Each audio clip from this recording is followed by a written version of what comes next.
Hello friends. About 70% of the friends who watch my videos are not subscribed, and I would be very happy if you did. Also, don't forget to press the like button and leave your comments. Your interaction makes the content reach everyone and contributes to the growth of the channel. Thank you all. From which country or city do you follow the channel? Hey, Alex, why don't we just sell the house then? Asked Jake as he glanced over at his friend who gripped the steering wheel tightly with both hands. Jake, to be honest with you, I don't really have a solid answer for that question, Alex replied with a slight shrug of his shoulders. When I was a teenager, I used to visit my grandma and grandpa out there almost every summer without fail. After she passed away, I still went to see grandpa whenever I could manage it. My dad was always stopping by the place too, keeping everything in check, but then things changed all of a sudden. I fell head over heels in love, got distracted by that, and didn't go to the countryside for a couple of years. Then I got drafted into the army. Grandpa passed away while I was serving, and Mom was away on a business trip, so Dad had to handle all the arrangements by himself. I remember calling him after he got back from the trip, asking how things went out there. He gave me vague answers, avoided details, and tried to shut down any talk about the rural house completely. When I finally returned from the army, I suggested we take a road trip together, just the two of us, to fish and spend some quality time. He cut me off fast and said there was nothing worth doing out there, that we could just fish somewhere closer to home instead.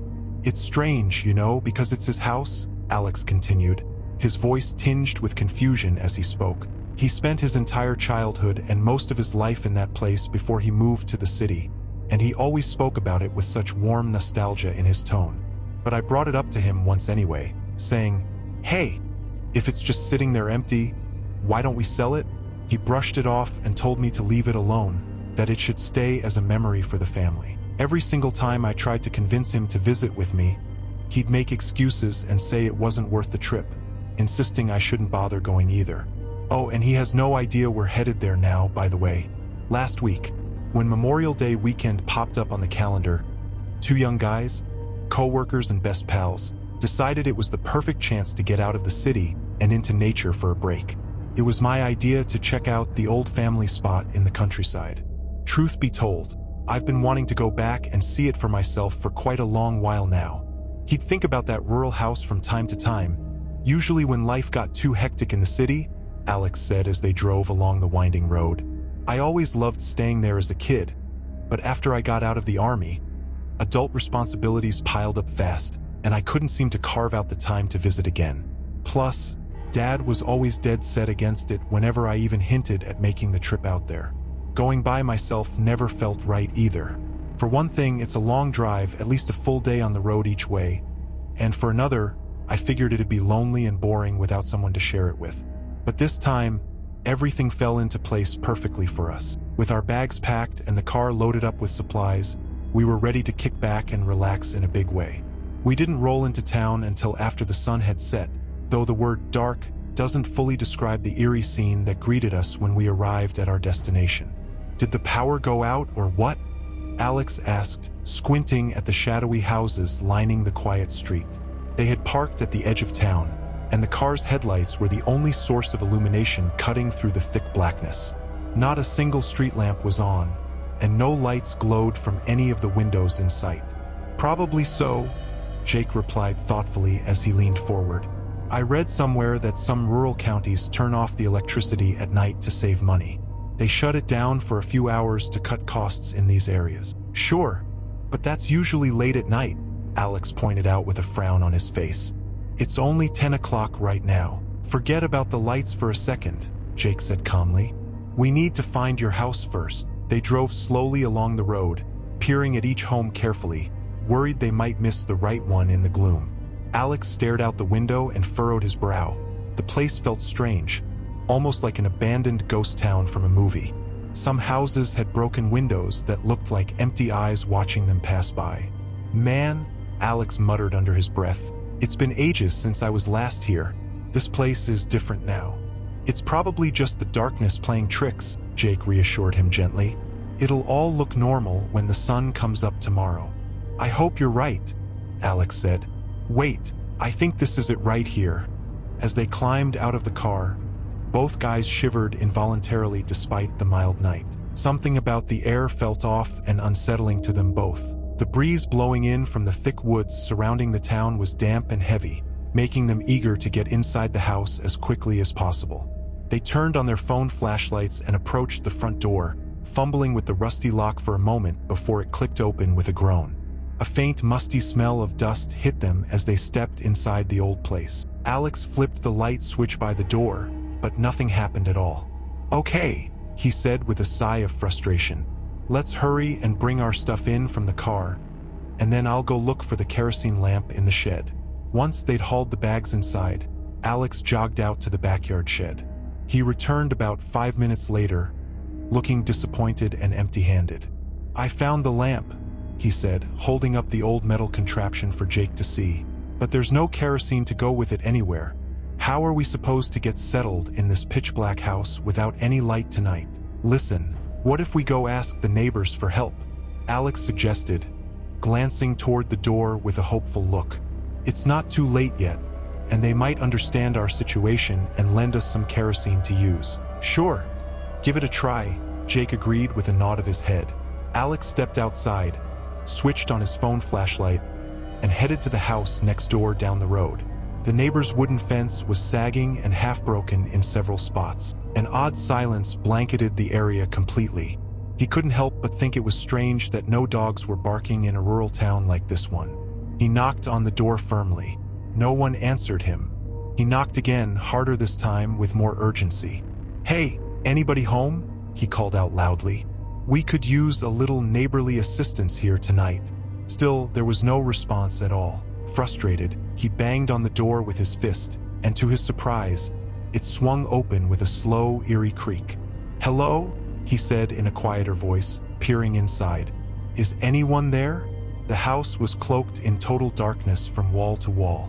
He shone his light ahead and cautiously stepped into the entryway. The old floorboards groaned under his weight. Then he heard a faint rustling sound, and he stopped dead in his tracks immediately. "Hey, I'm really sorry for just walking in like this," Alex called into the shadows, raising his voice. "I'm your neighbor, staying at the old Johnson place down the road from here." The silence pressed in around him heavily. But then he caught it again, a soft shuffling noise coming from one of the rooms deeper inside the house. He gripped his phone tighter and moved forward with determination in his steps. "I just need to borrow some kerosene if you've got any to spare," he said loudly, making sure his voice carried through the space. "I'm happy to pay cash for it right now, no trouble at all." He stepped into a large room and froze in place instantly. His flashlight beam landed on a wooden table in the center, and on that table sat a real coffin. The hands were folded neatly across the chest, hiding the face, but Alex didn't need to see it to feel his heart start pounding like a drum in his chest. He spun around and ran, stumbling over furniture, crashing into walls, desperate to get out of that house as fast as he possibly could. Alex burst out into the night, his breath ragged with fear, and sprinted back to his own house down the road. Panic seized him completely when he grabbed the front door handle and found it locked tight from the inside. "Jake!" he shouted, slamming his open hand against the wood repeatedly. "Open the door, man. Hurry up. It's me out here." He kept banging, glancing over his shoulder as if the body from next door might come shambling after him through the dark. "Alex, is that you?" Jake's muffled voice came through the door faintly. "Yes, it's me. Open it quick," Alex yelled, kicking at the frame in frustration and panic. The door finally swung open, and he stumbled inside, shoving it closed behind him and pressing his back against it hard. "Why the hell did you lock it?" he asked, struggling to catch his breath and calm his racing heart. Jake hesitated before answering slowly.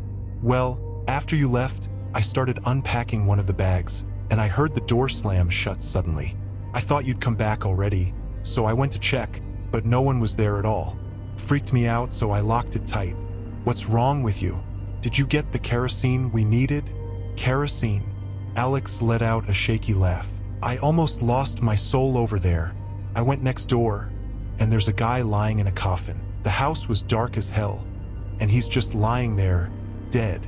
Is that like a thing they do around here or something?" Jake asked, his eyes wide with shock and disbelief. How would I know what people do in this place? Alex snapped back, still rattled from the experience. We're not going outside again tonight, that's for sure. I've had enough wandering around out there. Let's just calm down and wait it out until morning. It's late anyway, and we can deal with everything when the sun's up tomorrow. We don't need to unpack now. We'll sleep as is and sort it out later, Jake suggested calmly. Yeah, good luck sleeping after that, Alex muttered as he walked toward the living room with heavy steps. They agreed to crash together, and thankfully the old pull-out couch was big enough for both of them to fit. Too exhausted from the drive or too shaken by the coffin to bother changing, they collapsed onto it in their clothes. Whether it was the long road or the stress, they drifted off to sleep pretty quickly. Somewhere in the middle of the night, Alex felt someone shaking his shoulder gently. He opened his eyes groggily and looked up to see nothing at all. Nothing but thick darkness surrounded him completely. Sleep fled in an instant, and he sat up straight, straining to listen with all his focus. There were footsteps, real ones, echoing faintly through the house from somewhere nearby. "You hearing this?" he whispered to Jake, who was already awake and staring toward the window with wide eyes. "I don't see anything out there," Jake murmured back in a low voice.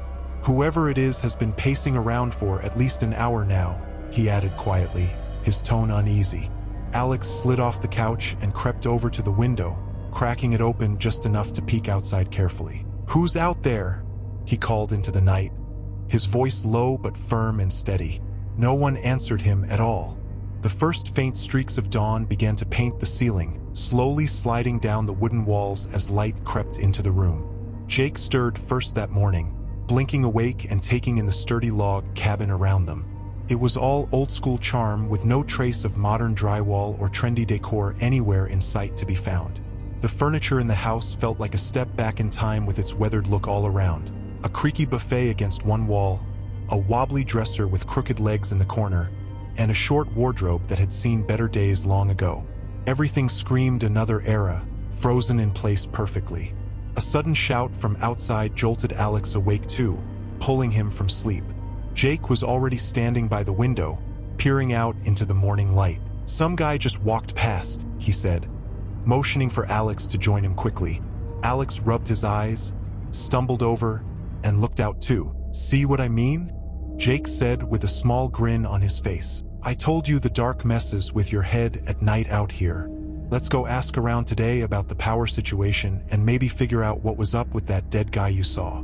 They pulled on their jackets and stepped outside into the crisp morning air briskly. The faint smell of a cattle herd wafted over from somewhere far off in the distance. "Well, that's something," Jake said jokingly, wrinkling his nose at the strong scent. "Yeah, no kidding," Alex replied with a laugh, taking a deep breath of the fresh country air. In the daylight, they started unpacking their stuff, laying out fishing rods and tackle boxes carefully, planning to explore the area after grabbing some breakfast soon. Alex flipped the light switch experimentally, and this time the bulb overhead flickered on brightly with a soft hum. "Nice," he said aloud to himself with a satisfied nod. "We should remember to charge our phones later while the power's working fine." They finished up and headed outside around noon as the sun climbed higher. The little town was alive with its own quiet rhythm. Old folks chatting on benches, chickens scratching around in yards noisily, and dogs barking at anything that moved nearby. "Last night, this place was silent as a graveyard," Alex remarked, turning to Jake with a puzzled look on his face. Jake just shrugged his shoulders, not sure what to say about it at all. As they walked past the neighbor's house, the front door suddenly swung open wide, and a man staggered out into the yard unsteadily. "Hey, sorry for your loss," Alex said carefully, remembering the coffin from the night before clearly. "What do you mean by that?" the guy grumbled, rubbing his temples and squinting at them with bleary eyes. He looked rough, clearly hungover from a long night. "Me and my buddy Dave tied one on last night hard. My head's splitting, and I barely remember anything after dinner time." "Who are you two with anyway?" "We just got here yesterday evening," Alex explained calmly. "It's been a long time since I was last around this place." "Makes sense," the man muttered under his breath. "I'm Pete, by the way. Could use something to take the edge off this hangover right now. You guys got any beer on you by chance?" "I wouldn't turn one down myself," Jake said with a wide grin spreading across his face.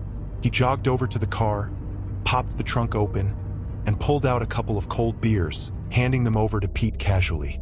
"Hey, you got any kerosene lying around?" Jake asked next. "The power's been flaky here, and we weren't expecting that at all." "Yeah, it comes and goes," Pete said as he twisted off a bottle cap with a flick.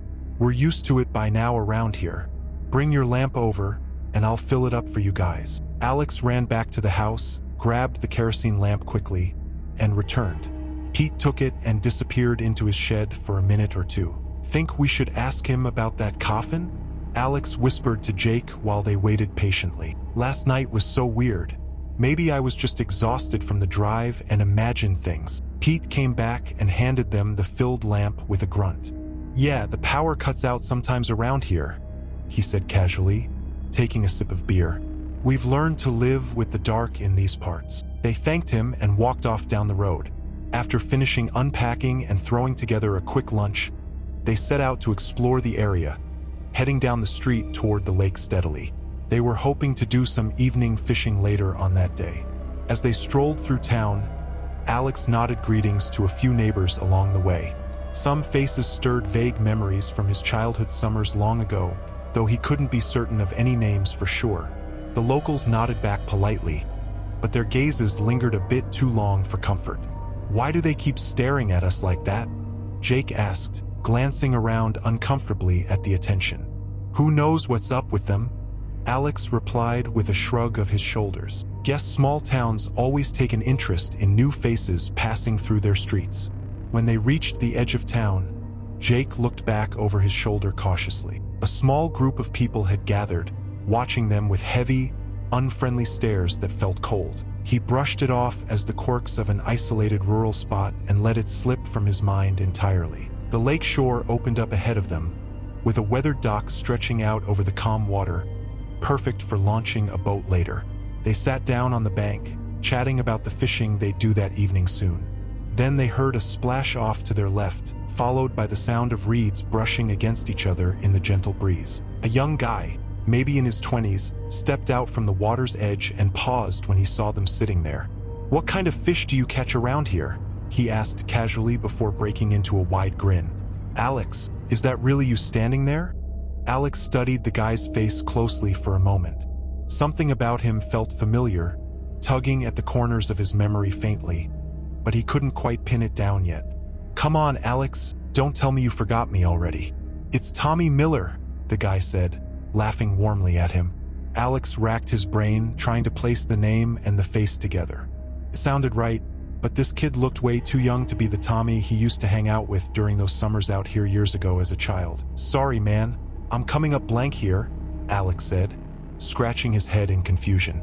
"I used to come out here from Chicago to visit my grandpa back then. You know, the big jolly guy who was always the life of the party?" Tommy pressed with a friendly smile.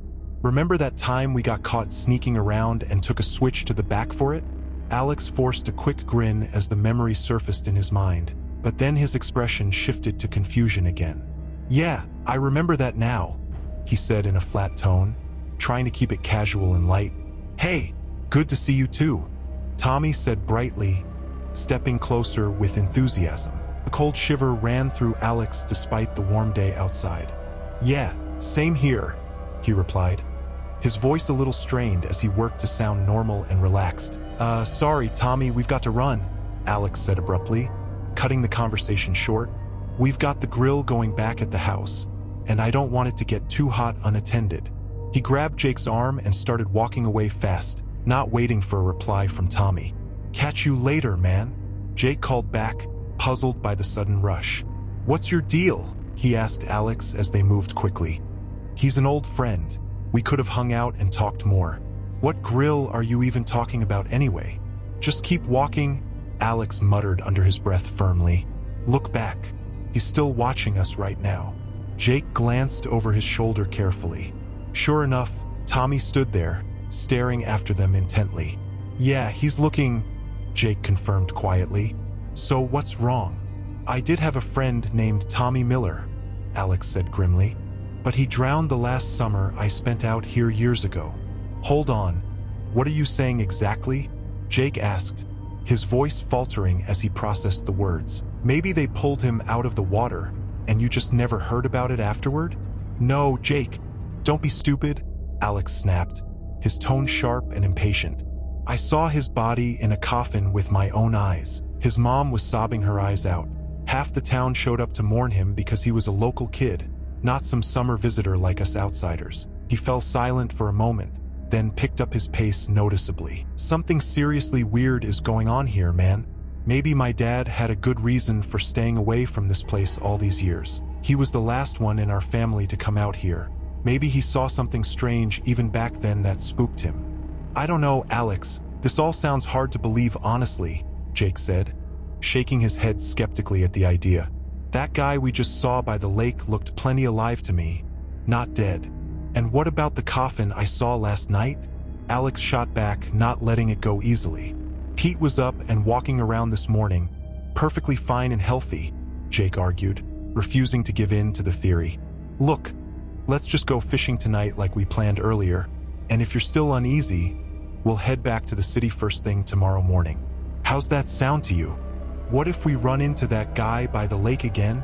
Alex asked, his voice tight with worry. Jake rolled his eyes dramatically, and Alex suddenly felt silly for letting his fears get the better of him so much. Okay, fine, you're right, Alex said with a sigh, forcing a small laugh to lighten the mood. I dragged you all the way out here, and now I'm the one freaking out over nothing at all. Pretty dumb of me, huh? They turned their attention to setting up their fishing gear, steering the conversation away from the day's odd moments deliberately. By late afternoon, after a quick snack of tea and sandwiches, they grabbed their rods and headed back to the lake together. The sun was still high enough to gild the treetops with golden light as they climbed into a small rowboat and pushed off from the shore smoothly. Jake cast his line into the water while Alex let his mind wander back to childhood summers long ago, remembering how he'd splash around in the shallows, trying to soak his little neighbor Susie as she shrieked and laughed with him. Jake nudged him out of his daydreams a while later with a gentle tap. Let's head back in, he said casually. No fish biting tonight, and it's getting pretty dark out here already. They rowed to shore, tied up the boat securely, and started walking back toward town slowly. As they got closer, they noticed the houses were swallowed in darkness again. The power must have cut out once more unexpectedly. Are you seeing this too? Jake asked in a hushed tone, slowing his steps cautiously. Yeah, I see it, Alex replied quietly, his eyes scanning the street ahead. Near almost every house, by the gates, shadowy figures stood motionless, some alone, some in pairs, all staring straight ahead into the night without a single word or sound. Good evening, folks, Alex called out loudly, trying to sound friendly and casual. No one responded at all, and the silhouettes didn't so much as twitch in acknowledgement. Without saying anything to each other, the two picked up their pace, their footsteps quickening until they were nearly running by the time they reached the house. They slipped inside, and Alex locked the door behind them firmly. Did you notice there were no dogs barking again? He asked thoughtfully, his brow furrowed with concern. Just then, a loud bang rattled the door, so forceful that a nail popped loose from the latch and clattered to the floor noisily. Both of them jumped in surprise at the sound. Who's out there? Jake shouted, raising his voice boldly. No answer came back at all. Grab the lamp, Alex said quickly. This darkness is driving me nuts already tonight. Jake hurried to the living room, snatched the kerosene lamp off the table briskly, and brought it back to the entryway. He struck a match and held it to the wick, but it wouldn't light no matter what. What's going on with this thing? He muttered, trying again with another match in frustration. Alex grabbed the lamp, gave it a gentle shake, and heard liquid sloshing inside clearly. He sniffed it, then tipped it over, letting some spill onto his hand carefully.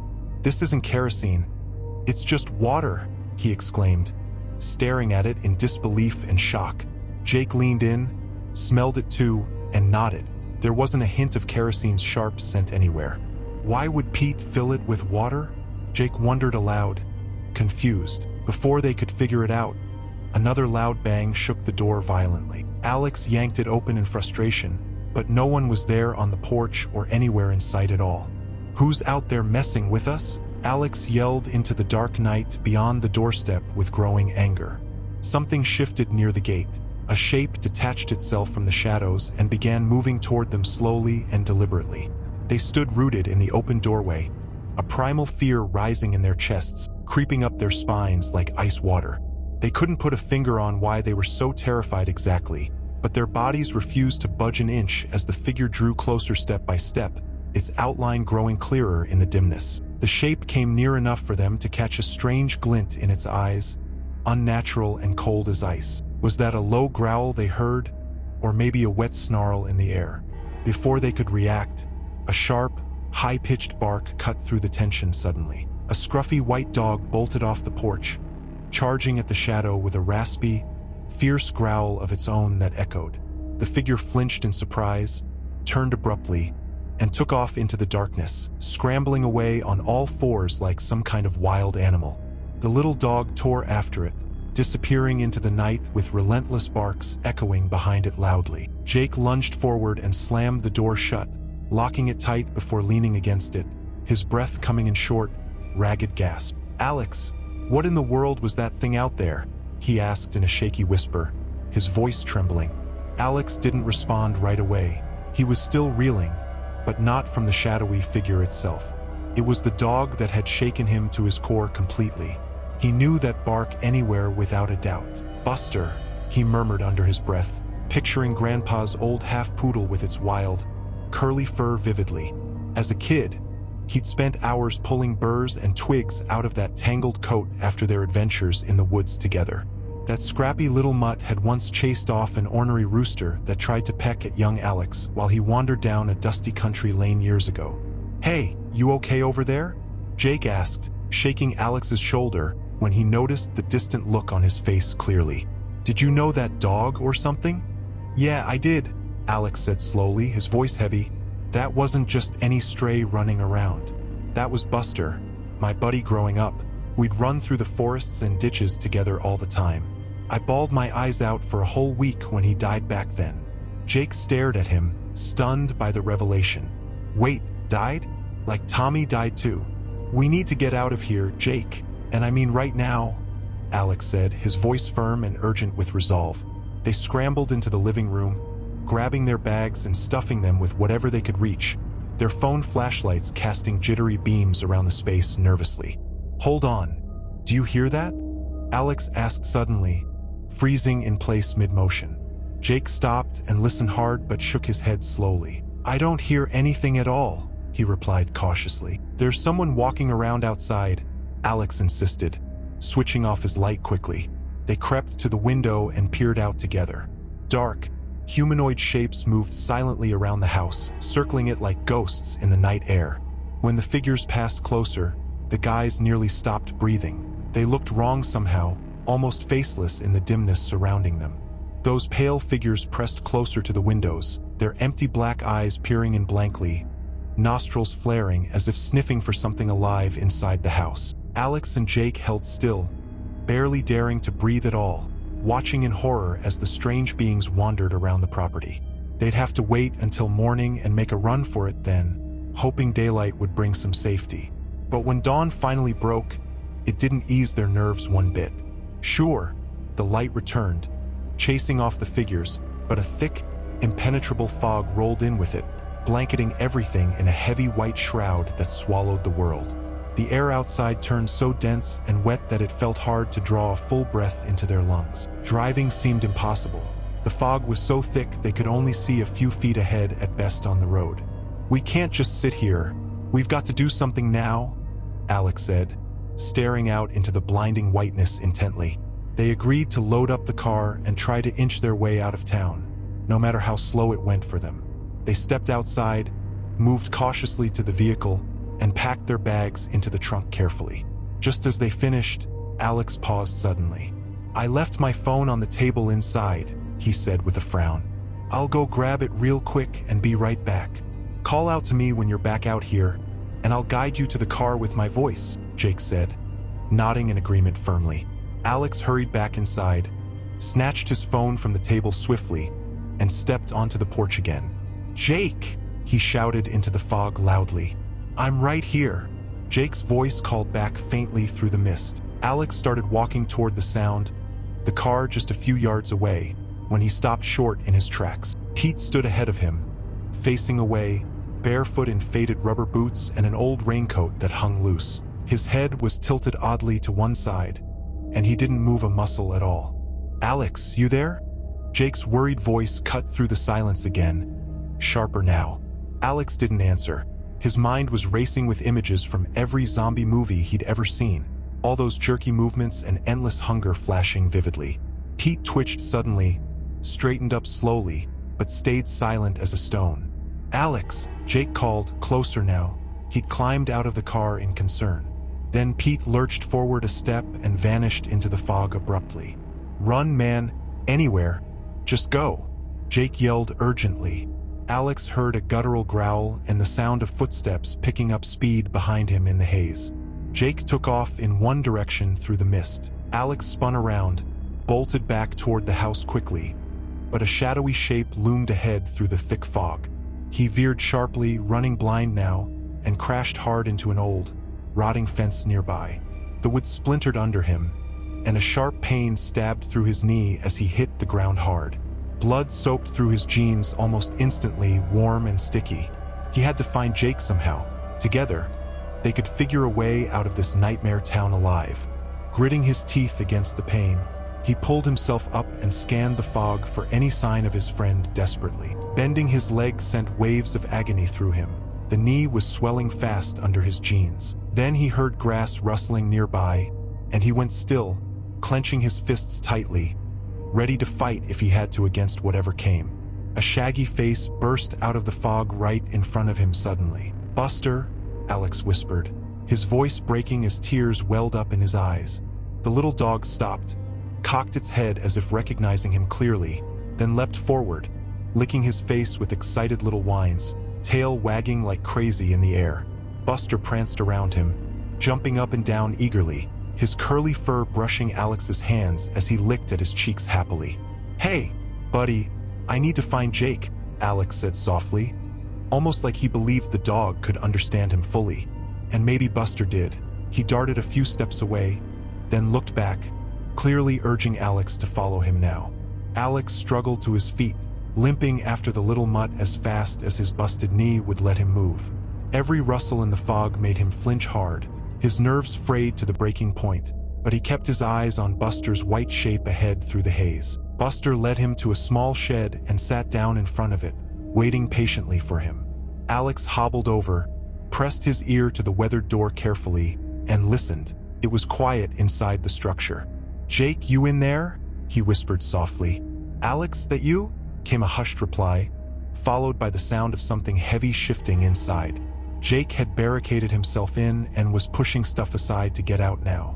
When he finally crawled into view, his eyes locked onto Buster with a mix of shock and confusion instantly. "He brought me right to you," Alex said quietly.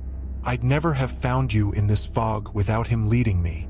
"What happened to your leg?" Jake asked, noticing the blood staining Alex's jeans clearly. "Tripped and smashed it on a fence," Alex explained with a wince of pain. "We've got to get out of here, fog or no fog, man. This place isn't right. I don't even know what's real anymore here. I'm sure it's real, but my head can't make sense of it at all." "The car's our best bet," Jake said firmly, "but we can't see anything to drive in this mess right now." Just then, Buster turned and trotted off, disappearing into the thick white haze without a sound into the distance. "Buster!" Alex called softly after him with a pang. A faint yap came back through the fog, and moments later, the dog reappeared, barking again as if beckoning them forward. "Is he trying to lead us somewhere?" Jake asked, watching as Buster darted off once more into the mist. The little dog yelped softly again, and they started moving in that direction, following the sound carefully.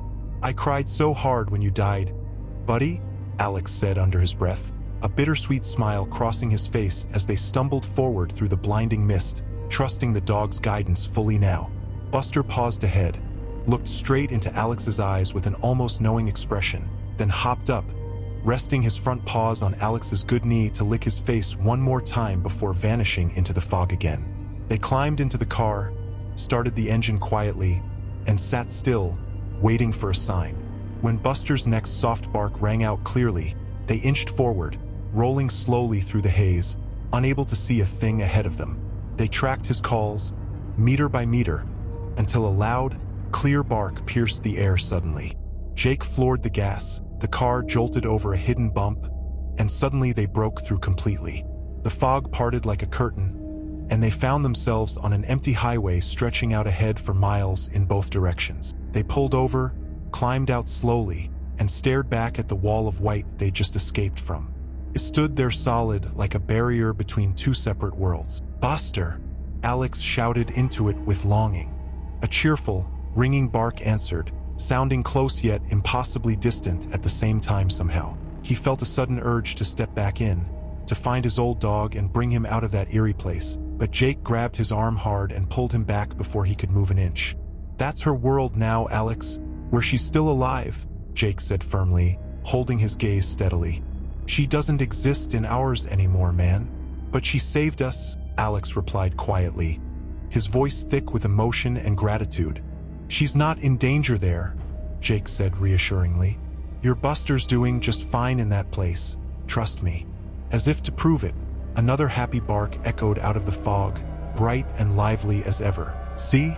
She's with me on this," Jake said with a small smile, clapping Alex on the shoulder and steering him toward the car and the open road ahead of them. They started walking along the highway as the last wisps of fog faded behind them gradually, revealing a wide, green stretch of countryside rolling out in every direction around. Somewhere in the distance, chasing the retreating mist playfully, a small white dog bounded along freely, her sharp, joyful barks ringing out across the fields, announcing to her strange, otherworldly home that she was back where she belonged once more.